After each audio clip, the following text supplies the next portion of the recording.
اعوذ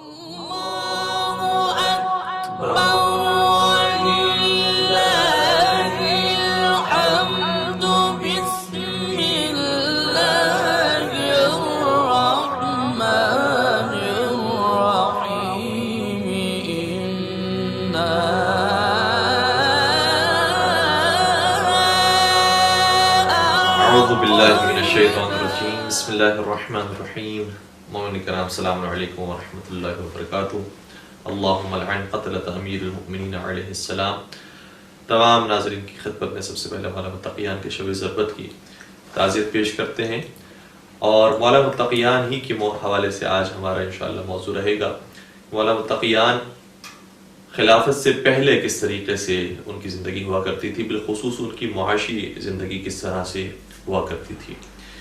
روایت کا جملہ یہ ہے کہ کان امیر المؤمنین یحتطب ویستقی ویکنس، کہ امیر المؤمنین علیہ السلام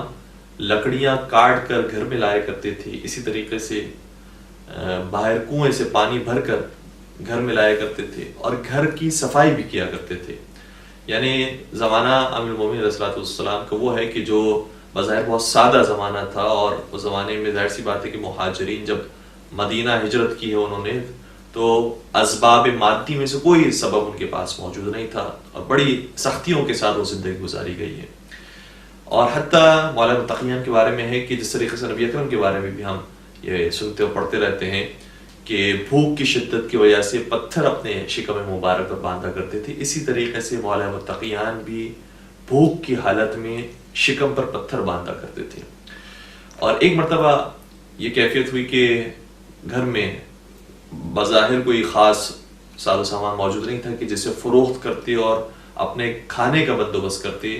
تو مولا نے اپنے ایک صحابی جناب ابو جبلہ سے یہ درخواست کی کہ 1 دینار انہیں قرض کے طور پر دے۔ جب جناب ابو جبلہ نے مولا متقیان کی حالت دیکھی تو کہا کہ یا امیر المومنین، میں آپ کو ویسے ہی اپنا سب کچھ دینے کے لیے تیار ہوں، آپ کو قرض کی کیا ضرورت ہے؟ لیکن مولا متقیان نے وہاں پر بھی ہمیں درس دیا ہے کہ انسان اپنی غیرت کو، اپنی عزت کو کسی کے سامنے نہ بیچے، انسان دس سے سوال کسی کے سامنے نہ پھیلانے والا ہو۔ ہاں، قرض اگر لیتا ہے تو ظاہر سی بات ہے کہ انسان یہ عہدہ لیتا ہے کہ میں دوبارہ اس کو پلٹاؤں گا، یہ وعدہ لیتا ہے کہ میں دوبارہ اس کو پلٹاؤں گا۔ تو مولا متقیان نے شاہ فرمایا کہ نہیں، ہم صرف تم سے قرض کا تقاضا کرتے ہیں، اور وہ بھی 1 دینار کا۔ تو چونکہ مولا کا اصرار تھا، لہٰذا ابو جبلہ مجبور ہوئے اور انہوں نے قرض ہی کے طور پر 1 دینار دیا، کہ جس کے بعد مولا نے اپنے گھر کی جو ضروریات تھی اس کو اس دینار سے پورا کیا۔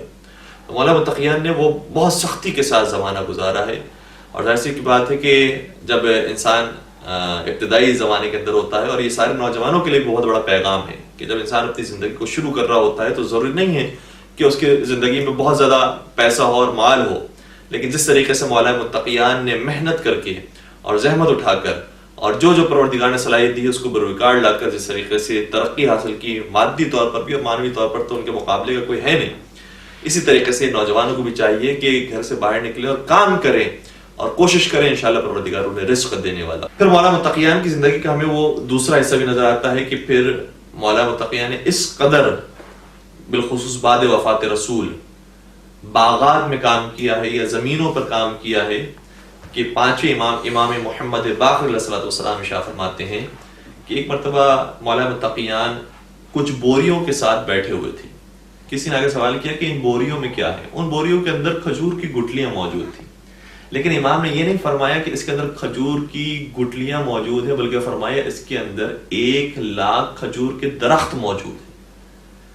اور وہ سمجھ گیا کہ مولا ان گٹلیوں کو بیکار جانے نہیں دیں گے، ضائع نہیں ہونے دیں گے، بلکہ انہیں زمین میں گاڑ کر اس کے پودا اور درخت اگائیں گے، اور جس کے بعد پھر خود صاحب باغ ہو جائیں گے اور صاحب درخت ہو جائیں گے۔ اور پھر امام باقر علیہ السلام یہ گواہی دیتے ہیں کہ حضرت امیر المومنین نے ان 1 لاکھ گٹلیوں میں سے 1 گٹلی بھی ضائع نہیں کی، اور سب میں سے درخت برآمد ہوا اور درخت اگا۔ تو الحمدللہ مولا متقیان نے صرف اس ایک روایت کے مطابق 1 لاکھ درخت لگائے ہیں کھجور کے، اور اس کے علاوہ کئی سارے کنویں کھودے تھے۔ ظاہر سی بات ہے کہ ایک کنواں کھودنا بھی انسان کے لیے آسان نہیں ہوتا، لیکن روایت یہ کہتی ہے کہ صرف وہ مقام کے جہاں پر حج کرنے کے لیے مسلمان جاتے تھے اور جہاں پر زیادہ جمع غفیر ہوتا تھا اور جہاں زیادہ ضرورت ہوتی تھی، وہاں پر 100 کنویں مولا متقیان نے کھودے تھے تاکہ حاجیوں کو سہولت فراہم ہو۔ اور وہ سب رائے خدا میں وقف کر دیے۔ ابن ابی الحدید معتزلی نے بھی اس بات کو بڑی وضاحت کے ساتھ لکھا ہے کہ علی مرتضیٰ کوئی چشمہ ایسا نہیں ہوتا تھا کہ ابھی اس میں سے پانی برآمد نہ ہوا ہو کہ اس سے پہلے ہی مولا متقیان اسے وقف فرما دیتے تھے۔ اس قدر مولا متقیان نے کنووں کو وقف کیا۔ پھر اس کے علاوہ اس قدر مولا متقیان کی معاشی حالت بہتر ہو چکی تھی کہ 1000 غلاموں کو خریدا اور انہیں رائے خدا میں آزاد کر دیا۔ 1000 غلام، یعنی ظاہر سی بات ہے کہ اس زمانے میں جو سسٹم ہوا کرتا تھا، آزاد کیا ہے مولا متقیان نے 1000 غلاموں کو۔ اور اگر شاید کم سے کم جو قیمت لگائیں ہم کسی غلام کی، تو 1000 درہم ہوا کرتے تھے اس زمانے میں ایک غلام کے۔ تو ایک غلام 1000 درہم کا ہو تو 1000 غلام خرید کر انہیں آزاد کیا گیا ہے۔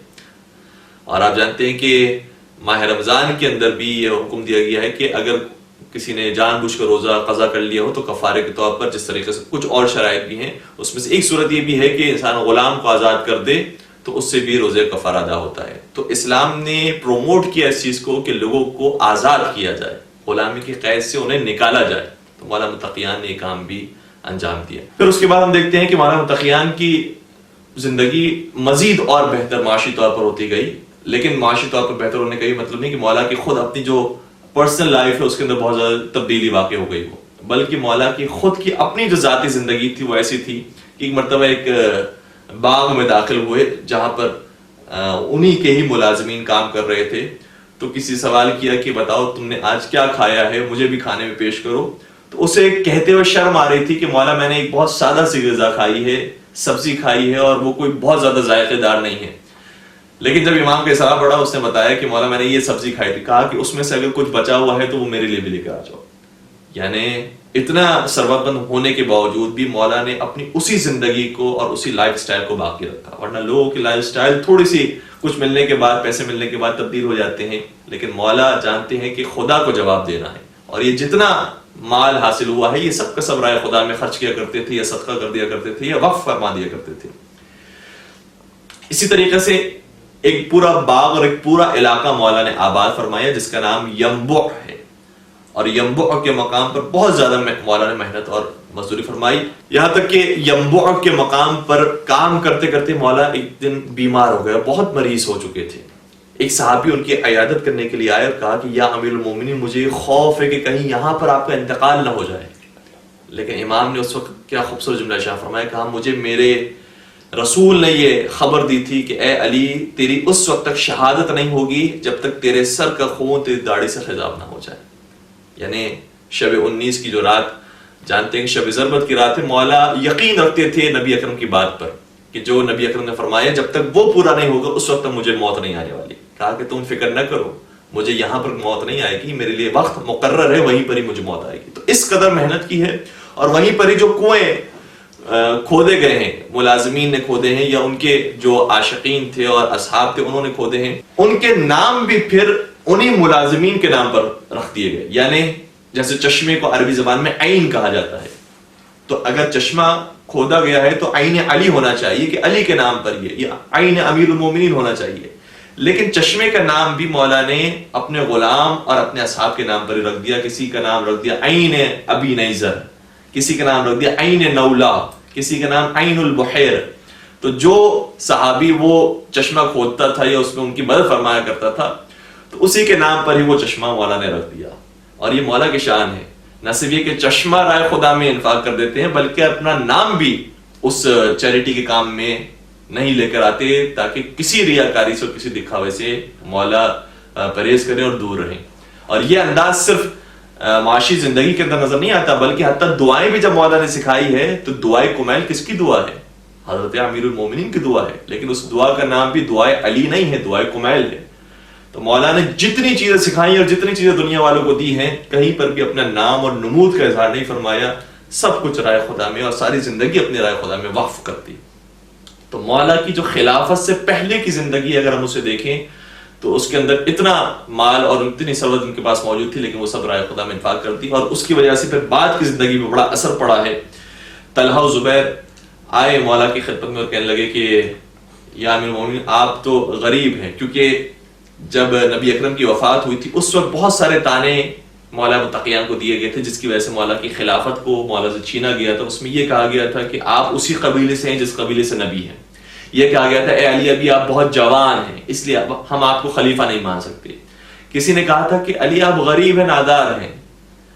تو وہ لوگ اب تک یہ سمجھ رہے تھے کہ علی ابھی بھی اسی پوزیشن میں ہوں گے.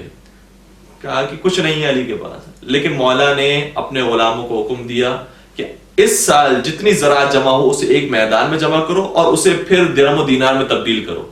تو جب اسے درہم و دینار میں تبدیل کیا گیا تو ظاہر روایت کا جملہ یہ ہے کہ 1,00,000 دینار میں اسے تبدیل کیا گیا. 1,00,000 دینار. ایک دینار کی بھی شاید آج کے زمانے میں جو پاکستانی روپیز کے حساب سے ہم ویلیو بتائیں تو 1,00,000 روپے کے برابر یا انڈین روپیز کے حساب سے 50,000 انڈین روپیز کے برابر اس کی ویلیو ہے. تو آپ فرض کیجئے کہ اس کو ملٹیپلائی کریں 1,00,000 سے تو کیا اماؤنٹ بنے گی. اور اسی لیے روایتیں کہتی ہے کہ مولا اس زمانے میں امیر ترین افراد کے اندر شامل تھے، لیکن اس کے باوجود بھی مولا کی زندگی بہت سادہ تھی. اور جب طلحہ زبیر تک یہ خبر دی گئی کہ اتنا زیادہ پیسہ موجود ہے مولا کے پاس، اگر وہ چاہیں تو اپنے ذاتی کام کے لیے بھی استعمال کر سکتے ہیں لیکن سب رائے خدا میں دیتے ہیں، تو انہیں بھی بڑا تعجب ہوا کہ مولا معاشی طور پر مضبوط ہے. اور ظاہر سی بات ہے کہ جو قوم معاشی طور پر مضبوط ہوتی ہے وہ سیاسی طور پر بھی مضبوط ہو سکتی ہے. مولا متقیان کی پھر سیاسی طور پر بھی کیفیت تبدیل ہوئی اور خلافت کے بعد جو ان کی زندگی تھی وہ بھی ہمیں نظر آتی ہے. اور انشاءاللہ اگلی گفتگو میں کوشش کریں گے کہ مولا متقیان کی جو خلافت کے بعد کی زندگی ہے اس پر روشنی ڈالیں. پروردگار سے دعا کرتے ہیں کہ پروردگارہ ہمیں مولا متقیان کی سیرت پر عمل پیرا ہونے کی توفیق عطا فرما اور ان کی محبت کے ساتھ جینا اور مرنا نصیب فرما. وآخر دعوانا الحمد للہ رب العالمین.